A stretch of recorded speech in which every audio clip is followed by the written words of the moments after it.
Now I'm coming to the two stories that were shared. This is exactly how it was shared with two adjustments. And you can see the adjustments are in a small box that I made here. And the adjustments I made because those particular details were not needed. We shouldn't evaluate everything with our left brains, and we should sort of allow the right brains and the creative side of us to help us as much as possible. Now, the person said that they are feeling fear, anxiety, loss, and of a long relationship due to infidelity has started the chain reaction of anger, anxiety, loss, and fear. When I found out, I walked out and I'm starting over as I took nothing with me. I was able to find a new apartment, went from a big house to a smaller apartment, and a permanent job. After 4 years, I'm pretty much over the anger and loss of the infidelity, and I'm grateful at what I've learned about myself since I walked out. The job was taken because of some medical procedures, but it is a very soul-destroying job. The master plan was to work there till the medical procedures are completed and find a new, more fulfilling job. But I find myself looking for my next challenge, and with this X years young, so the person gave the age, but I didn't want to put it here so that we don't get biased. And without the necessary educational credentials, what are my options? I go back and forth between fear and excitement. Now, again, there is no one way to provide a solution. But if we use the two maps, we take the anger map because the person mentioned that they felt angry. And it's understandable because anger happens when somebody hurts you. And yes, the hurt is there. Further, we can see that there was an impulsive action. So the anger at that moment was used impulsively. When I found out, I walked out and I'm starting over as I took nothing with me. That was an impulsive action. It brought some anxiety. It brought some things to ponder later. But this is the past. And the person also mentions that they are already over it. So we can conclude that they managed to transfer that action, that anger, to channel it in the positive way, to learn something from it. Now we are going to the anxiety map, because we still have fear, anxiety, as the person mentions. The loss is obvious, so we have the loss coming from the outside, and some of the fears. And now it's important to know these fears so that we understand that those will be nuggets of anxiety that will short-circuit us all along the way. So something will happen, and because we have these fears inside of us, they will block us. So something small happens, and it's like a short circuit to that fear. It might be age, it might be credentials. The way to solve this is by using reframing. That is a technique. But the important part in how this works is that we have them inside of us. Somebody sends something small, and it ruined our day, or it ruined our actions, or we blame it. Yes, it happened because of the age. I didn't get that because it was the age, or I didn't get that because I don't have the credentials. Sometimes it's not so easy to understand what happened, and that's when I'm using the other concept, which is called anxiety backtracking. You see that the person feels bad, that you feel anxious, and you identify that small thing that happened. So what was it? Let's go back in time. What was it? When was the last time when you felt good? Or when you felt neutral?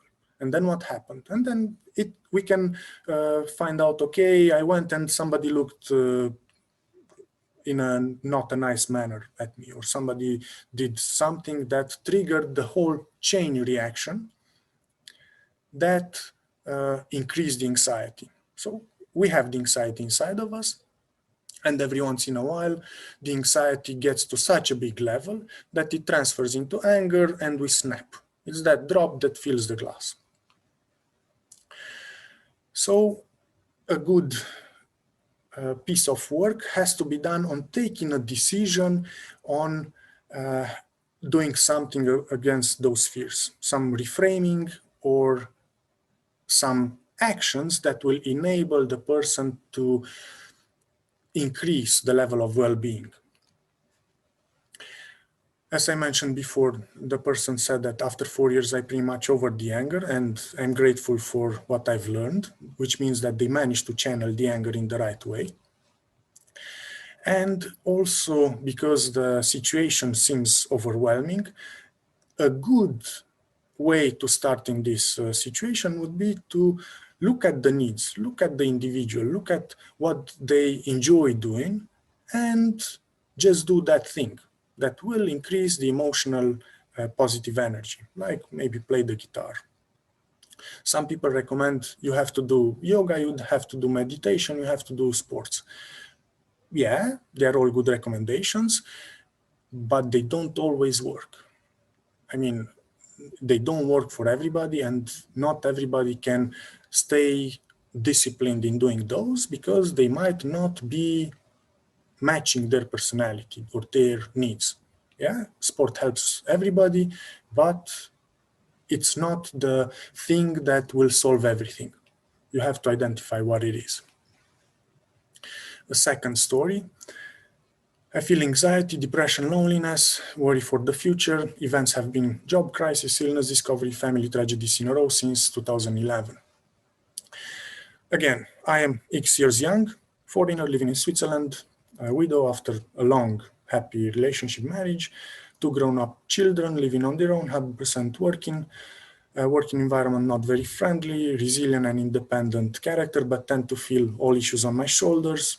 I tend to see at first only negative aspects of events, health issues impacting everyday mood with no possibility to practice sports anymore, except walking.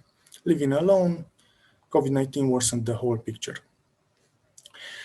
Now, here we can use the anxiety map, and we can identify that there are lots of losses that happened, so we know why the anxiety is there.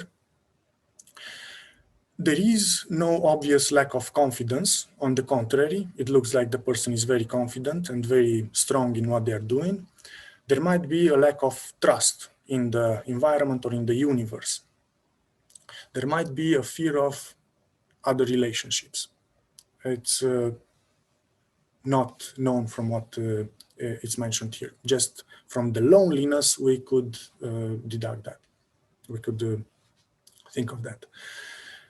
What comes sort of clear, whenever somebody mentions loneliness, that points to walls in the boundary. It means that you are using just the resources that you have inside, and the recommendation would be to build some doors to open up to positive emotional energy coming from other humans. We are not made to live alone as humans, and although we have evolved a lot, or at least some countries have evolved a lot in the past centuries, and provided to each individual the possibility to live alone, as humans, as a species, we are not designed to live like that. So understanding the doors and understanding how to use them, how to open the boundaries, and how to create more positive emotional energy will help both us and the people with whom we interact. Now, on the anger map, we can see just the depression or the sadness.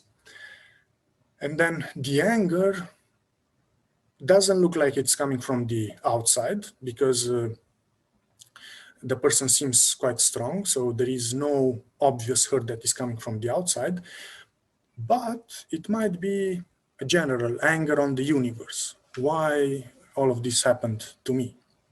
And it happens it is an anger that is there.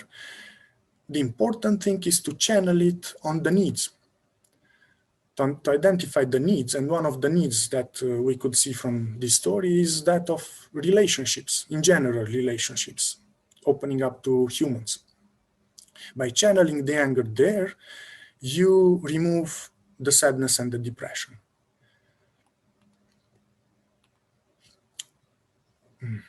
Okay, and now